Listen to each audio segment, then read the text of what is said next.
dans le prochain épisode de Demain nous appartient. Tandis que le tueur a choisi ses nouvelles victimes, Charlie met les choses au clair avec Swastik. En parallèle, Alma et Benjamin se réconcilient.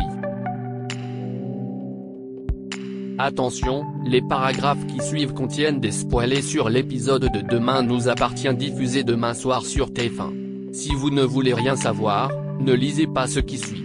Jeudi 23 mars dans Demain nous appartient. Le tueur a choisi ses nouvelles victimes. Chloé et Alex sont sains et saufs. En effet, l'arrivée de la capitaine Hassan a fait fuir le tueur en série. Par la suite, la police scientifique a été dépêchée au domicile des Delcourt. Après avoir analysé l'ordinateur du couple, les enquêteurs sont en mesure de confirmer que le tueur a bien diffusé les aventures de Mina à partir d'une clé USB introuvable. Pendant ce temps, Aaron Leclerc s'apprête à rentrer en salle d'opération lorsque Martin et Sarah l'arrêtent pour le conduire au commissariat. Il faut dire qu'Aaron est le dénominateur commun entre le meurtre des Chassagne, l'effraction au domicile de Roxane et Sarah et la tentative d'homicide des Delcourt. Bien qu'il lui arrive d'être hors de lui face à des parents négligents, Aaron souligne que cela ne fait pas de lui un meurtrier. Concernant son adoption, le médecin affirme avoir des parents merveilleux et qu'il n'a rien à réparer vis-à-vis de ses parents biologiques. Quant au DVD des aventures de Mina, il explique l'avoir acheté chez un brocanteur car il regardait ce dessin animé tout le temps quand il était petit. Tandis que Martin cherche à savoir ce qu'il faisait hier avant d'aller à l'hôpital, Aaron répond qu'il faisait une randonnée seul sur les hauteurs de la ville. Son téléphone portable était donc éteint toute l'après-midi avant qu'il ne le rallume en rentrant chez lui pour passer un coup de fil à son père. Martin promet alors de vérifier son alibi avant d'ajouter qu'ils vont devoir effectuer un prélèvement ADN. Plus tard, Lisa rejoint Victoire au Spoon. Même si elle ne connaît pas très bien Aaron, Victoire peine à croire qu'il puisse être un tueur en série. Selon elle, le docteur Leclerc est quelqu'un de professionnel et d'attentionné envers les enfants qu'il soigne.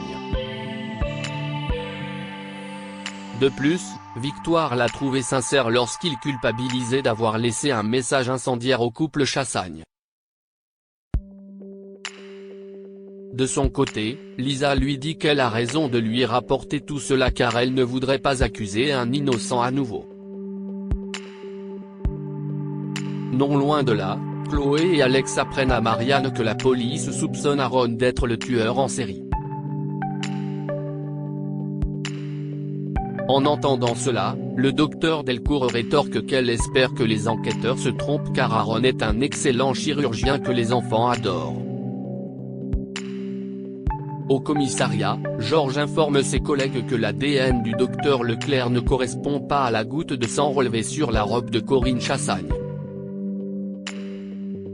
Sarah se souvient alors que sa femme a donné un coup dans les côtes de leur agresseur. Si Aaron est bien le tueur, il devrait avoir un hématome sur le flanc droit. Seulement, ce dernier n'a aucune trace sur le corps. De plus, comme les Fadettes confirment qu'il était bien chez lui au moment de la tentative de meurtre des Delcourt, Aaron ne peut pas être le tueur et est donc innocenté. Pour sa part, Lisa sollicite le commandant Constant qui la retire de l'enquête définitivement. En effet, la jeune femme a suivi 2 fausses pistes et ne pense plus avoir le recul nécessaire. Une fois qu'il a promis de faire le nécessaire, Martin la félicite pour son courage. Par la suite, Lisa se rend au lycée pour passer du temps avec Amel.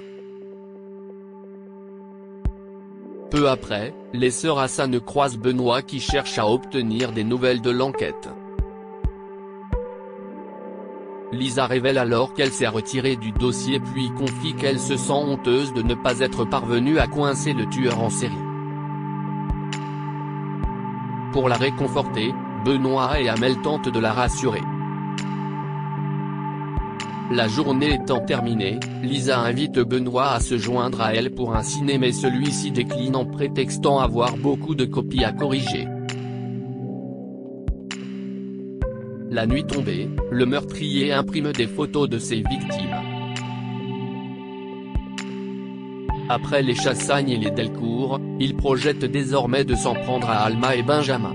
Charlie met les choses au clair avec Soisic. Charlie et François passent la matinée au lit mais ce petit moment romantique est interrompu par les appels incessants de Soisic. Craignant que ce soit important, François décroche. Ayant oublié son badge chez son ex-mari, elle compte bien le récupérer plus tard dans la journée.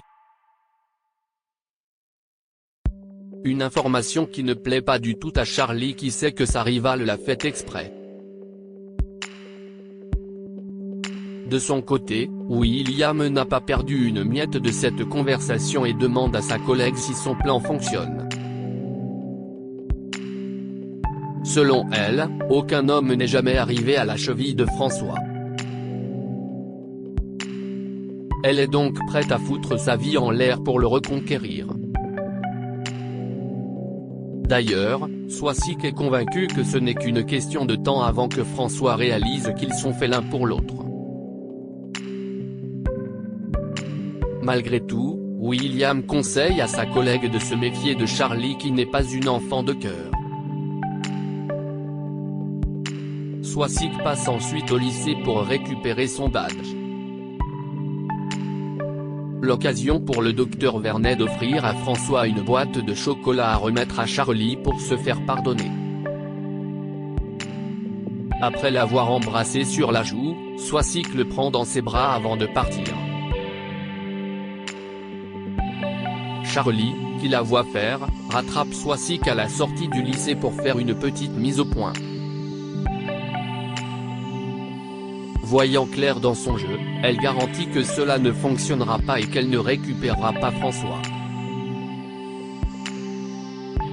Tandis que la guerre est bel et bien déclarée entre elles, Soisic promet à Charlie qu'elles seront amenées à se revoir très vite.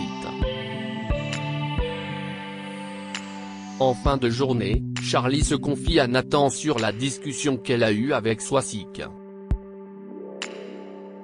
Il lui conseille donc de ne pas répondre aux provocations de sa rivale. Dans le même temps, Charlie reçoit un message de Jules Corca, son ex-petit ami. Pour Nathan, elle devrait en profiter pour rendre François jaloux.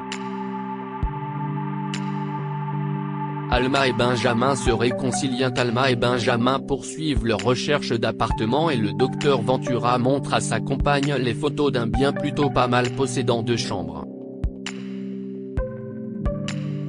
Lorsqu'il explique que la seconde chambre pourrait servir à leurs invités ou bien à un enfant, Alma prend la mouche. Après lui avoir rappelé qu'il avait promis de ne pas lui mettre la pression, Alma lui fait remarquer qu'elle a un fils autonome et qu'elle aime sa vie telle qu'elle est.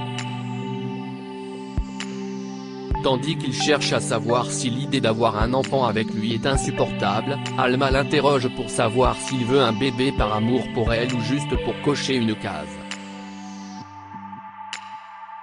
En effet, la professeure d'anglais a parfois l'impression que son compagnon la prend pour un utérus.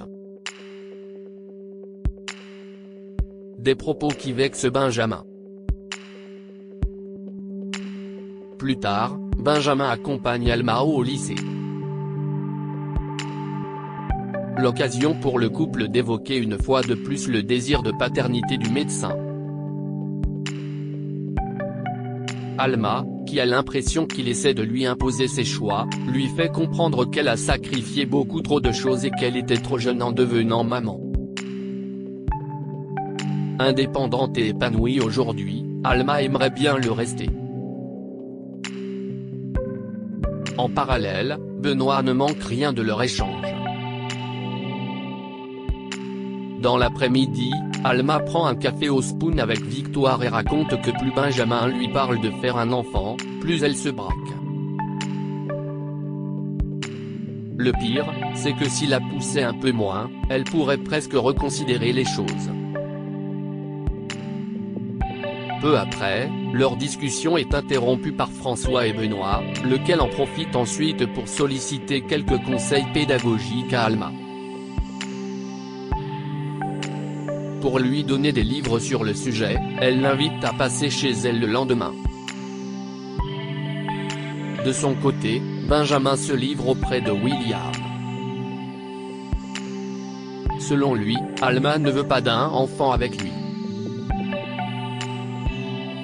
Si elle l'aimait vraiment, il estime qu'elle devrait en avoir envie. Pour sa part, William pense qu'il devrait lui laisser le temps de revenir vers lui. La nuit tombée, Alma récupère Benjamin à la sortie de l'hôpital. N'aimant pas les disputes, elle ne voulait pas rester là-dessus. Benjamin lui présente ses excuses pour son attitude avant de lui dire qu'il a peur qu'elle ne veuille pas avoir d'enfant avec lui. Pour elle, il est au contraire la seule personne qui pourrait la faire changer d'avis. En effet, Alma n'est peut-être pas aussi fermée qu'elle veut le faire croire et promet d'y réfléchir. Pour sceller leur réconciliation, ils s'embrassent.